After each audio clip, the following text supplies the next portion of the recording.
Assalomu alaykum obunachilar, kanalimizga takror xush kelibsizlar. Xudo xolasa bugun ba'zi bir yana yangi vakansiyalarim bor. Bu vakansiyalarni yetkazmasdan oldin kanalimizda yangi bo'lsalaring, albatta kanalimizga obuna bo'lib qo'yishlikni unutmanglar va bundan tashqari doimgidek menga bog'lanmoqchi bo'layotganlar mana shu yon tomonda Instagramdan to'g'ridan menga bog'lanishlaring mumkin. Albatta bu vakansiyada to'g'ridan menga bog'lanishlaring kerak bo'ladi azizlar. Xo'p, endi asosiy bir maqsadga mana shu vakansiyalarimizga o'tadigan bo'lsak, albatta bu vakansiyamiz Serbiyadan. Serbiyada do'stlar hozirgi kunda mendan 30 ta svarchik so'rab turibdi. Agar qiziqqanlar bo'lsa, albatta yana takror mana shu menga Instagramimdan bog'lanishlaring mumkin do'stlar. Agar svarkani bilaman deydigan odam, qo'lidan keladigan odam, farqi yo'q, qaysi svarka bo'lsa ham albatta svarchik boshqa bir svarkalarni ham qilib ketaveradi deb o'ylayman. Qo'llaringdan keladigan bo'lsa, Instagramdan menga bog'laninglar. Xudo xolasa qo'limdan kelgancha jo'nataman va bundan tashqari oldinlari xabarlaring bo'lsa, bir nechta insonlar Serbiyaga topshirib qo'ygan do'stlarimiz bor. Bularning ishi haligacha bir %100 hal bo'lib ketmayapti. Shuning uchun ham agar xohlovchilar bo'lsa, agar svarchikni biladigan insonlar bo'ladigan bo'lsa, ular ham menga yozsin.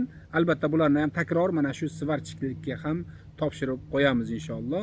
Bularni nimasi 4-5 dollardan xabarlaring bo'lsin, yo'l kiralarini qilib beradi, yotoq joylaringni beradi, kelganlaringdan keyin xudo xolasa dokumentlaringizgacha qilib beriladi. Ish doimiy ish, vaqtinchalik emas. O'zbekistonga ham yilda 1-2 marta borib kelish imkoniyatini qilib beradi. Bordi keldilaringgacha menimcha yordamchi bo'lishadi. Butun Serbiyadagi hozir vakansiyalarning aksariyati mana shunday. Bilinglarki do'stlar, yo'l kira firmani o'zi qilib beradi. Viza ham albatta bilinglarki O'zbekistondan emas, Turkiyadan kelib, Turkiyadan olinadi.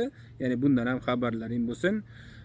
Takror yana aytaman do'stlar, 3 mahal ovqat beradi, yotoq joylar beradi, ID kartalarni qilib beradi, hamma yo'g'i zakonli. Faqat bunga shu men svarka ishlarini bilaman deydigan bir 30 ta usta kerak xolos. Endi bilinglar azizlar do'stlar, bu ham ya'ni bir o'rtada shu menga menejerlarga beriladigan pullari bor do'stlar. 500 dollarga qilib beryapman. Qiziquvchilar bo'lsa, albatta yana menga Instagramdan yozaverasizlar.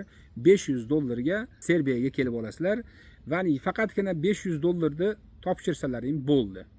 Avvalgi to'lovlaring 200 dollar to'lov bo'ladi va bundan keyin qachonki sizlar vizani qo'llaringga olganlaringdan keyin Zoir aka mana vizani oldik deyilgandan keyin qolganini 300 dollarini to'lashlaring kerak bo'ladi do'stlar.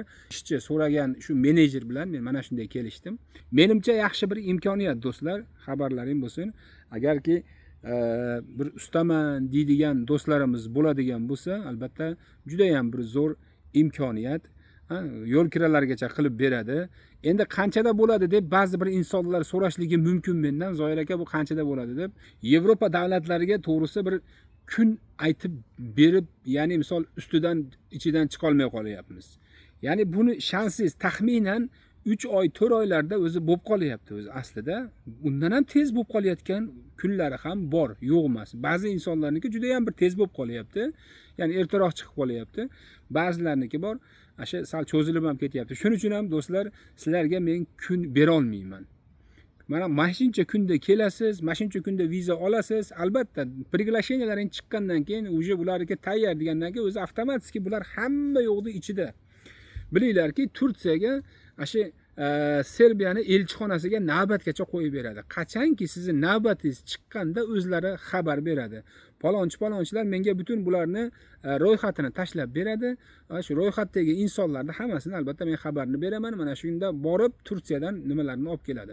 Endi balki misol endi 30 ta odamda hammasi bormasa ham bitta odamni jo'natamiz. Bir kishi keladi, Turkiyadan mana shu 30 ta odamga vizasini olib qaytib ketadi. Xabarlaring bo'lsin. Mana shunday qilishligimiz mumkin. Endi har bitta odam Turkiyaga ket qilib yurgandan ko'ra hammasinikini bir kunga qilinadi. Bir kun ichida shu bitta odam kelib O'zbekistondan yoshi kattaroq, endi xudo xolasa qani keladigan odamlarga bog'liq. Shularning ichida bir alohida bir gruppa qilamiz.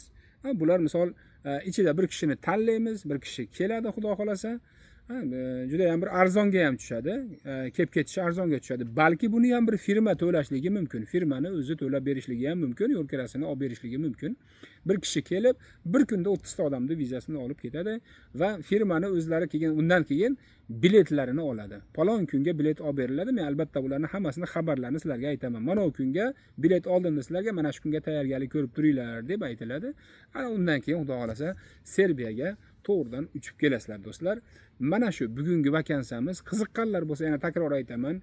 Mana shu yerdan Instagramdan menga to'g'ridan bog'lanishlari mumkin. Albatta boshqa vakansiyalar uchun Bolgariya nimalarim uchun menga yoki bo'lmasam adminlarimga bog'lanasizlar. Lekin bu Serbiya uchun faqatgina meni o'zimga bog'lanishlaring kerak bo'ladi. Instagramdan faqat do'stlar. Shu endi bugungi menga sizlarga yetkazib qo'yadiganim, qo'lidan kelgan svarchikni biladigan do'stlarimiz bo'ladigan bo'lsa, inshaalloh chiqaverasizlar. Ruminiyamiz to'ldi do'stlar. Xudo xolasa yana Ruminiyaga orqasidan odam oladi. Bir 50 tacha atrofida odam olamiz deyishgan. Xabarlaring bo'lsin. Shu agar Ruminiyaga ham kelmoqchi bo'layotganlar tayyorgarlikni ko'rib turaverasizlar va bundan tashqari santexniklar agar bo'ladigan bo'lsa, santexnik do'stlarimiz bo'ladigan bo'lsa, Rossiyada ham ish bor. Mana shu yerga men takror bir nomer yozib qo'yapman. Mana shu akamizga chiqinglar, o'zi turk. Ya'ni bularning firmasiga odam kerak. Hani besplatni, Yevropaga puli yetmaganlar albatta mana shu nomerga chiqsalaring, Rossiyada yurganlar bütün dokumentlaringni hammasigacha qilib beradi. Nima deydi bu? Haligi soliqlaringacha to'laydi, patentlaringacha qilib beradi qo'llaringga, zakonlik qilib. Sizlar hech bir nima qilmaysizlar, ammo 90-100 ming rubl atrofida pul beradi do'stlar. Bundan ham xabarlaring bo'lsin.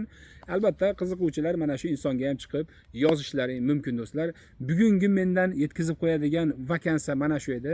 Hammalaring Alloh panohiga sog' salomat bo'linglar.